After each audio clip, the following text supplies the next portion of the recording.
खेत बोड चेतवा पायवस्त देवो वः सविता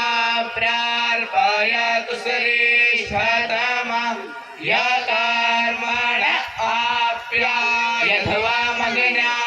इंद्राय भागं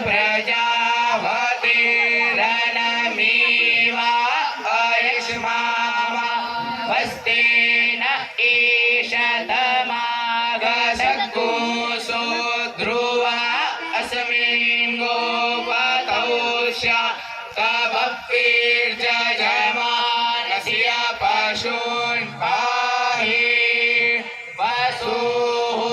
पवित्रमसि देवरसि पृथिवी असि मातरिष्वनो